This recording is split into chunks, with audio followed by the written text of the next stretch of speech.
बोलो विष्णु भगवान की जय हो। बोलो नारायण भगवान की जय हो। देवसैनी पद्मा एकादशी महात्म्य। धर्मराज युधिष्ठिर बोले कि हे भगवान, आषाढ़ माह के शुक्ल पक्ष की एकादशी का नाम क्या है और उस दिन कौन से देवताओं की पूजा होती है तथा उसकी विधि क्या है, सो विस्तार पूर्वक कहिए। श्री कृष्ण भगवान बोले, हे राजन, एक समय नारद जी ने ब्रह्मा से यही प्रश्न पूछा था। तब ब्रह्मा जी बोले, हे नारद, इस एकादशी का नाम पद्मा एकादशी है और इसके व्रत करने से विष्णु भगवान प्रसन्न होते हैं, नारायण भगवान प्रसन्न होते हैं। और मैं यहाँ पर एक पौराणिक कथा कहता हूँ, ध्यान पूर्वक सुनिए। सूर्यवंशी मानधाता नाम का एक राजा महर्षि था।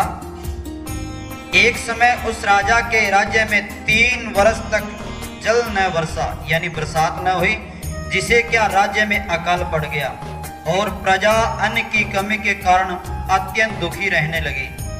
एक दिन प्रजा राजा के पास जाकर प्रार्थना करने लगी, हे राजन, समस्त विश्व की सृष्टि का मुख्य कारण वर्षा है, क्योंकि वर्षा नहीं हो रही, इस कारण राज्य में अकाल पड़ गया और इसी वर्षा के अभाव से राज्य में अकाल पड़ गया है और अकाल से प्रजा मर रही है। हे राजन, आप कोई ऐसा उपाय बताइए जिससे हम लोगों का दुख दूर हो। इस पर राजा मानधाता बोला कि आप लोग ठीक कह रहे हैं, वर्षा से अन्न उत्पन्न होगा और वर्षा न होने से आप लोग बहुत दुखी हैं। राजा के पापों के कारण ही प्रजा को दुख भोगना पड़ता है। मैं बहुत सोच विचार कर रहा हूँ कि फिर भी मुझे कोई दोष दिखाई नहीं दे रहा। मैं आप लोगों के दुख को दूर करने के लिए बहुत यत्न करूंगा, बहुत प्रयास करूंगा। ऐसा कहकर राजा मानधाता भगवान की पूजा कर कुछ मुख्य आदमियों को साथ में लेकर वन में चल दिया और वहां ऋषियों के आश्रम में घूमते घूमते अंत में ब्रह्मा के पुत्र अंगिरा ऋषि के पास पहुंचा और वहां मुनि अभी नित्य क्रम से निवृत्त हुए यानी पूजा पाठ से निवृत्त हुए और राजा ने उनके सम्मुख प्रणाम किया और मुनि ने उसको आशीर्वाद दिया कि बोले, हे राजा, आप कुशल पूर्वक तो हैं तथा आपकी प्रजा भी कुशल पूर्वक होगी।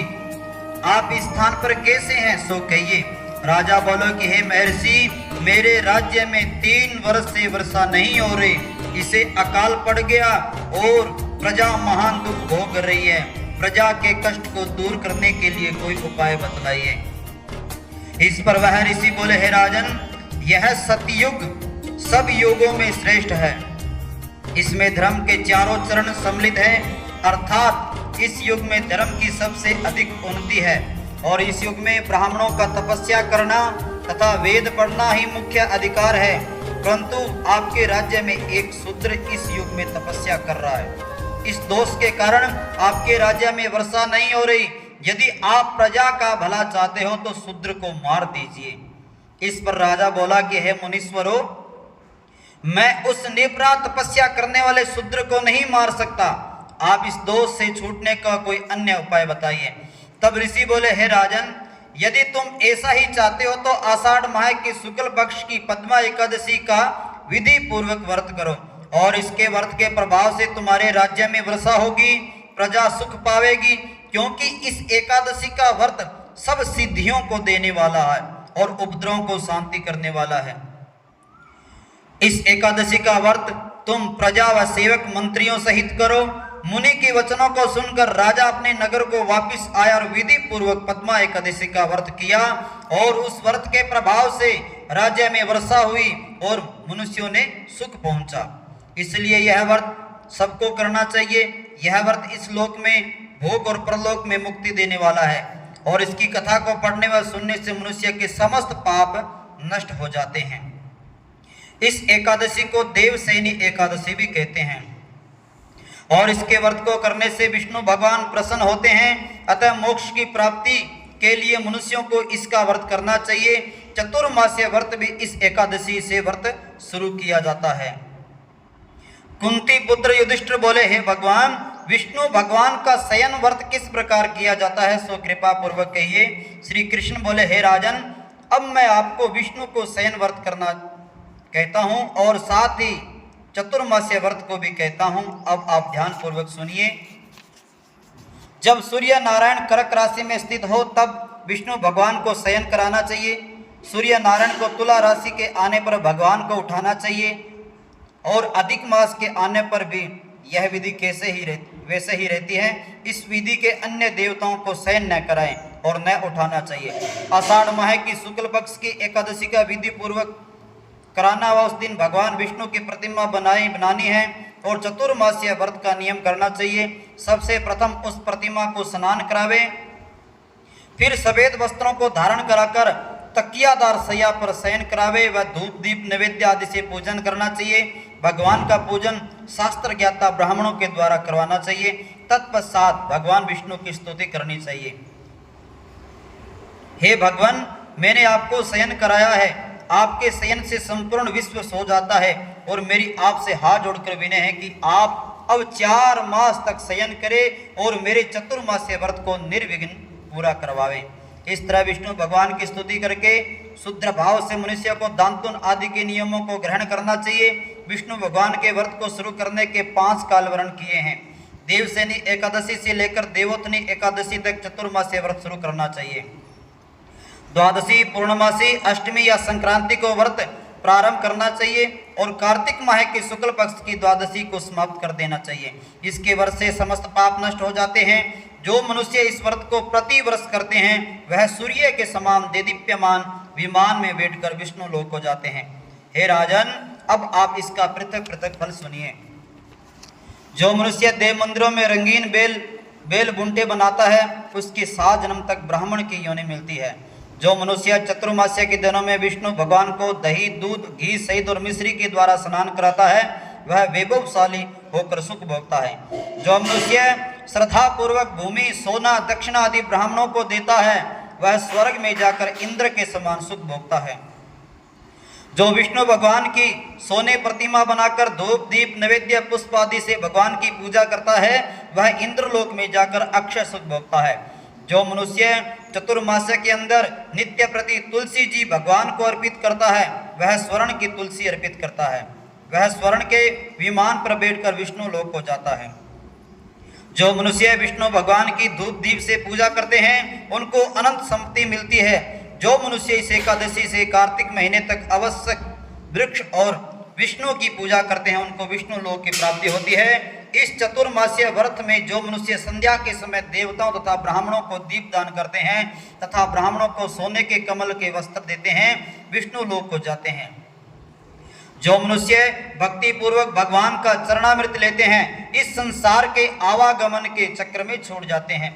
जो विष्णु मंदिर में नित्य प्रति 108 बार गायत्री मंत्र का जाप करते हैं वह पापों में लिप्त नहीं होते।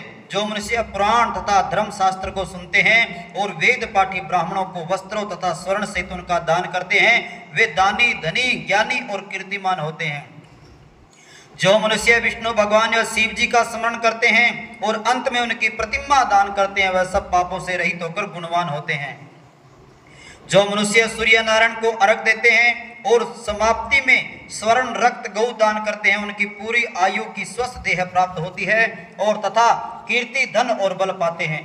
चतुर्मास्य में जो मनुष्य गायत्री मंत्र द्वारा तिल से होम करते हैं और चतुर्मास्य समाप्त हो जाने पर तिल का दान करते हैं उनकी समस्त पाप नष्ट हो जाते हैं और निरोग शरीर मिलता है, सुपात्र संतान होती है। जो मनुष्य चतुर्मास्य व्रत में अन्न से होम करते हैं और समाप्त हो जाने पर घी, घड़ा और वस्त्रों का दान करते हैं वह ऐश्वर्यशाली होते हैं तथा ब्रह्मा के समान सुख भोगते हैं और अवस्थ वृक्ष की पूजा करते हैं तथा अंत में स्वर्ग सहित वस्त्रों का दान करते हैं उनके समस्त पाप नष्ट हो जाते हैं। जो मनुष्य तुलसी जी को धारण करते हैं तथा अंत में विष्णु लोक के निमित्त ब्राह्मणों को दान करते हैं वे विष्णु लोक को जाते हैं।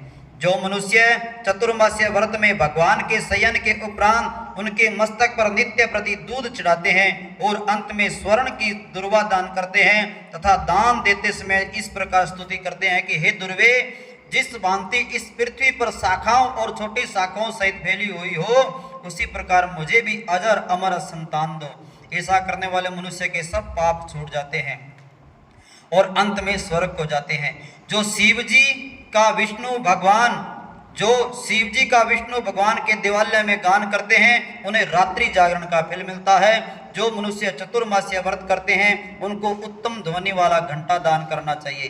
घंटा दान करने से उपरांत उनको भगवान की इस प्रकार स्तुति करनी चाहिए कि हे भगवान, हे जगतपति, अब पापों का नाश करने वाले हो, आप मेरे करने योग्य कार्यों को न करने और न करने योग्य कार्यों को करने से जो पाप उत्पन्न हुए हैं उनको नष्ट कीजिए। चतुर्मास्य व्रत के अंदर जो नित्य प्रति ब्राह्मणों को चरणामृत पान करते हैं वे समस्त पापों तथा दुखों से छूट जाते हैं, आयुवान लक्ष्मीमान होते हैं। चतुर्मास्य व्रत के समाप्त हो जाने के बाद जो गौदान करना चाहिए, यदि गौदान न कर सके तो वस्त्र दान अवश्य करना चाहिए। जो ब्राह्मणों को नित्य प्रति नमस्कार करते हैं उनका जीवन सफल हो जाता है और समस्त पापों से छोड़ जाते हैं। चतुर्मास्य व्रत की समाप्ति में जो ब्राह्मणों को भोजन कराता है उनकी आयु तथा धन की वृद्धि होती है। जो मनुष्य अलंकार दक्षिणा को दान करते हैं वह चक्रवर्ती आयुवान पुत्र दान राजा होते हैं और स्वर्ग लोकों में प्रलय के अंत तक इंद्र के समान राज्य करते हैं। जो मनुष्य भगवान सूर्य भगवान तथा गणेश जी को नित्य नमस्कार करते हैं उनकी आयु तथा लक्ष्मी बढ़ती है। यदि गणेश जी प्रसन्न हो जाए तो मन वांछित फल पाते हैं। गणेश जी और सूर्य की प्रतिमा ब्राह्मण को दान देने से सब काम की सिद्धि होती है। जो मनुष्य दोनों ऋतुओं में महादेव जी की प्रसन्नता के लिए रूपा दान करते हैं, जो प्रतिदिन तिल और वस्त्रों के साथ तांबे का पात्र दान करते हैं उनके यहाँ स्वस्थ सुंदर शिव भक्त पुत्र उत्पन्न होते हैं। चतुर्मासीय व्रत की समाप्ति पर चांदी पात्र या तांबा, गुड़ और तिल का दान करना चाहिए। जो मनुष्य विष्णु भगवान के शयन करने के उपरांत यथाशक्ति वस्त्र और तिल के साथ सोने का दान करते हैं उनके समस्त पाप नष्ट हो जाते हैं। इस लोक में भोग तथा परलोक में मोक्ष दोनों प्राप्त होते हैं। जो मनुष्य ब्राह्मणों की धूप पुष्प से पूजा करते हैं और अन्न वस्त्र का दान देते हैं तथा चतुर्मासीय व्रत के समाप्त होने पर सैया का दान करते हैं उनको अक्षय सुख मिलता है और कुबेर के समान धनवान होते हैं। वर्षा ऋतु में जो गोपी चंदन देते हैं उस पर भगवान प्रसन्न होते हैं। इस लोक में और भोग तथा परलोक में मुक्ति पाते हैं। चतुर्मासीय व्रत में भगवान के शयन करने पर गुड़ अथवा शक्कर का दान देते हैं और व्रत के समाप्त हो जाने पर इस प्रकार उद्यापन करते हैं। 4 पल या 8 पल वाले तांबे के 8 पात्र 48 पल का एक तांबे का पात्र लेकर उस समय शक्कर भरकर तथा वस्त्र फल दक्षिणा सहित ब्राह्मण को देना चाहिए। शक्कर सहित तांबे का पात्र सूर्य को प्रिय है और इसमें मनुष्य के समस्त रोग नष्ट हो जाते हैं। इसके दान के प्रभाव से बलवान कीर्तिमान संतान उत्पन्न होती है जो मन वांछित फल देने वाली है। हे कुंती पुत्र, इस चतुर्मासीय व्रत को करने वाले मनुष्य गंधर्व विद्या में निपुण और स्त्रियों को प्रिय हो जाता है। जो मनुष्य चतुर्मासीय व्रत में ब्राह्मणों को साग फल आदि देते हैं, अंत में यथाशक्ति दान दक्षिणा वस्त्र आदि देते हैं, वह सुखी राजा के योग बनते हैं। साग और फल से देवता प्रसन्न होते हैं और अतः उनके देने से देवता प्रसन्न होते हैं। जो मनुष्य इस वर्ष को प्रतिदिन सौंठ मिर्च पीपर का वस्त्र आदि दक्षिणा के साथ दान करते हैं, वस्त्र के अंत में स्वर्ण यानी सोने की सौंठ मिर्च आदि दान देते हैं, वे 100 वर्ष तक जीते हैं और अंत में स्वर्ग को जाते हैं। जो मनुष्य बुद्धिमान ब्राह्मणों को मोती दान करता है वह कीर्ति को प्राप्त करता है। जो मनुष्य इस व्रत में तंबाकू का दान करते हैं, तंबाकू खाना छोड़ देते हैं और अंत में लाल वस्त्र ब्राह्मणों को दान करते हैं, वह अगले जन्म में सौंदर्यशाली बनते हैं, निरोगी, बुद्धिमान, भाग्यवान तथा सुंदर वाणी वाले होते हैं। तंबाकू के दान से इस लोक में गंधर्व विद्या में निपुण और परलोक में स्वर्ग मिलता है। तंबाकू लक्ष्मी और मंगल प्रदान करती है। इसके दान से देवता प्रसन्न होते हैं, अंत में धन देते हैं। और इसका व्रत जो मनुष्य लक्ष्मी या पार्वती को प्रसन्न करने के लिए हल्दी का दान करते हैं, अंत में चांदी के पात्र में हल्दी रखकर दान देते हैं, वे स्त्रियां अपने पति के साथ और पति अपनी स्त्री के साथ सुख भोगते हैं और इसमें इन्हें सौभाग्य अक्षय धन का सुपात्र संतान मिलती है और उनकी देवलोक में पूजा होती है। इस व्रत में जो मनुष्य शिव जी और पार्वती की प्रसन्नता के लिए ब्राह्मणों को स्त्री पुरुषों की पूजा करते हैं तथा दक्षिणा वस्त्र सोने आदि का दान करते हैं और व्रत के शुरू में शिव जी की सोने की प्रतिमा दान देते हैं और गौ बेल दान व ब्राह्मणों को मीठा भोजन कराते हैं, उन्हें संपत्ति और कीर्ति मिलती है और इस लोक में सुख भोगकर अंत में शिव लोक में जाते हैं। जो मनुष्य फल का दान करता है और व्रत के अंत में सोने का दान करता है, उनके सब मनोरथ सिद्ध होते हैं, सुपात्र संतान पैदा होती है। फल दान देने से इन्हें नंदवन का सुख प्राप्त होता है। जो मनुष्य इस व्रत को पुष्प दान करते हैं, उन्हें इस लोक में सुख मिलता है और परलोक में गंधर्व पद मिलता है। इसमें वामन भगवान की प्रसन्नता के लिए ब्राह्मणों को दही युक्त भात खिलाना चाहिए। यदि जो नित्य न हो सके तो 8 अमावस्या, पूर्णिमा और प्रत्येक रविवार शुक्रवार को खिलाना चाहिए।